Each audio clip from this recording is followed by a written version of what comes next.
तो ध्यान दीजिएगा बच्चों। अब उसके आगे हम लोग देखेंगे कि 14वें श्लोक में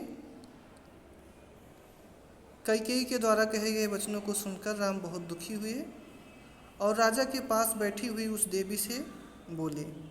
क्या बोले? अहो धिक् न अहर्षे देवी वक्तुं मामीदृशं वचः अहं हि वचनादराज्ञः पतेयम् अपि पावके भक्षेयं विषं तीक्ष्णं पतेयम् अपि चारणवे नियुक्तो गुरुणा मित्रा नृपेण वाहितेन च तद्ब्रूहि वचनं देवी राज्ञो यदि अभि आकांक्षितुं करिष्यसे प्रतिजाने च रामो द्विन विभाषते। यहाँ तक राम वक्ता है और उसके बाद में 18वें श्लोक में वक्ता कैकेयी है। तो ध्यान दीजिएगा, 15वें श्लोक पढ़ते हैं।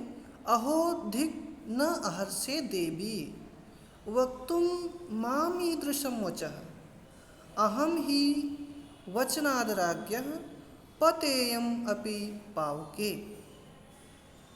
अहो धिक् माम देवी, अहो अरे, धिक् धिक्कार है, माम मुझको, मुझे, देवी हे देवी मुझे धिक्कार है, हे माता मुझे धिक्कार है।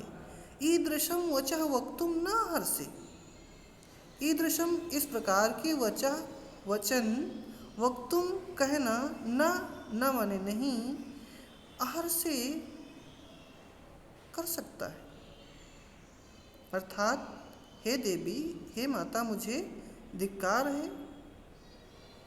मेरे प्रति आपको ऐसे वचन कहना उचित नहीं है।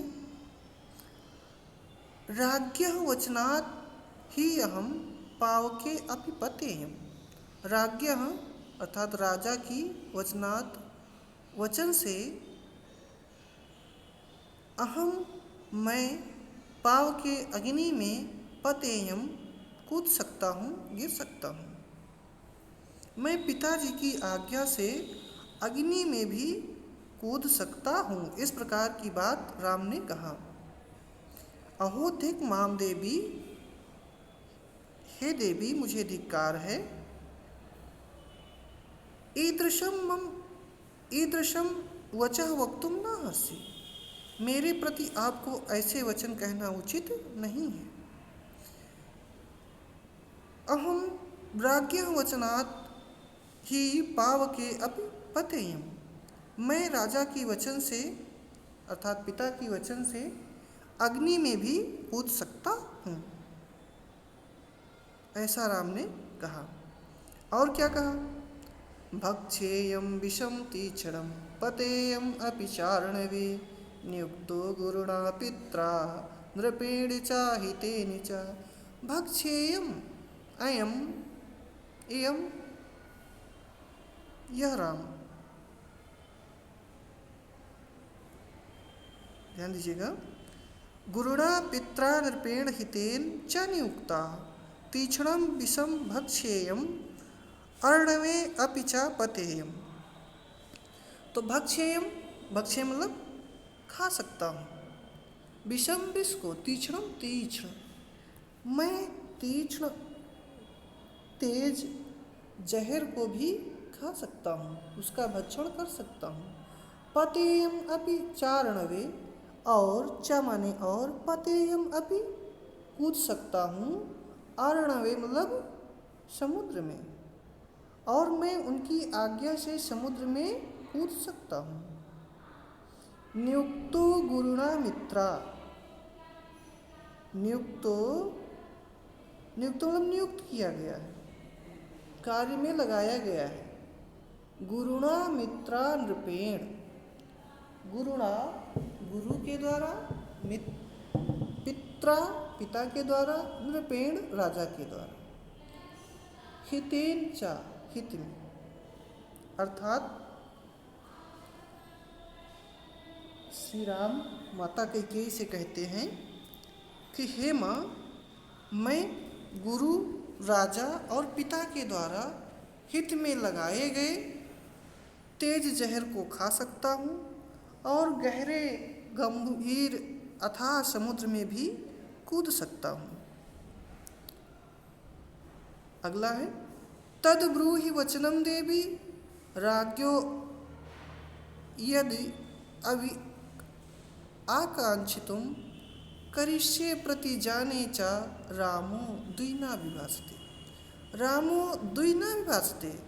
राम दो मुखी बात नहीं करते हैं, यानी कि दो बातें नहीं करते हैं, वो सदैव एक बात पर अटल रहते हैं। तद ब्रूहि वचनम देवी, तद माने वह, ब्रूहि माने कहो, वचनम माने वचन, देवी माने देवी। हे देवी उस वचन को कहो। राज्ञो यदि अभि आकांक्षितुम,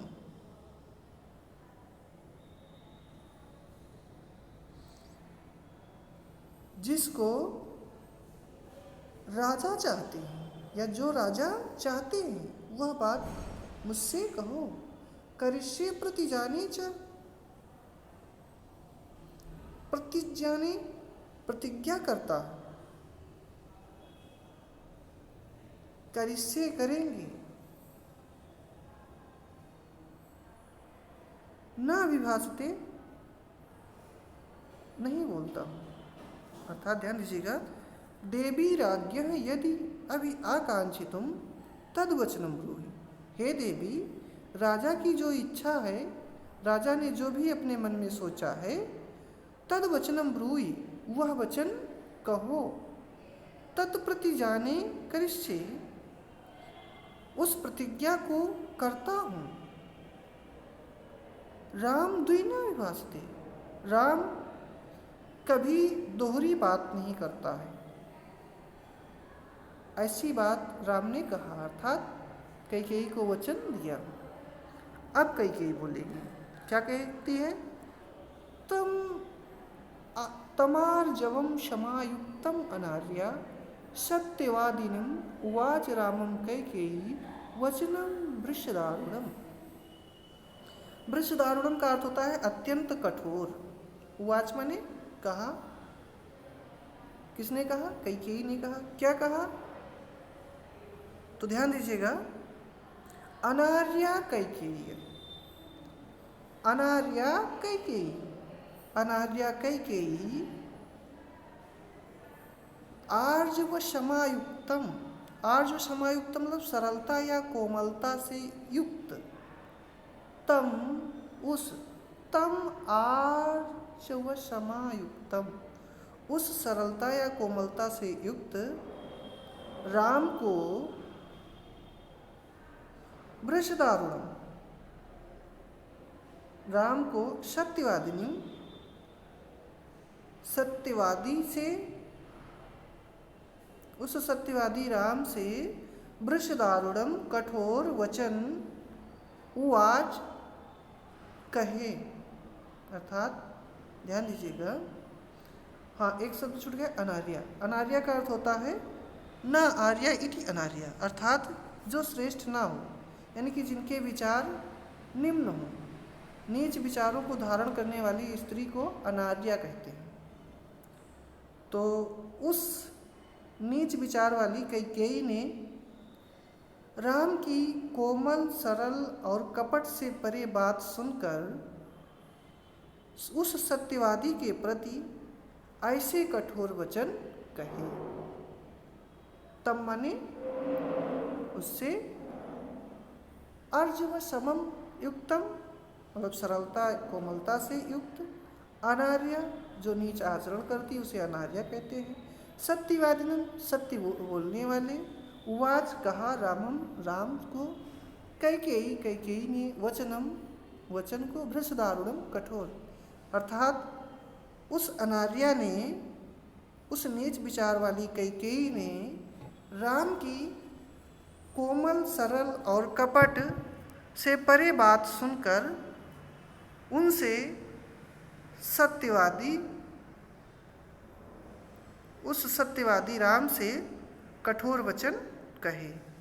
तो इस प्रकार से अब आगे क्या कहती है कैकेयी, इसका अध्ययन हम लोग अगले वीडियो में करेंगे। तब तक के लिए धन्यवाद बच्चों।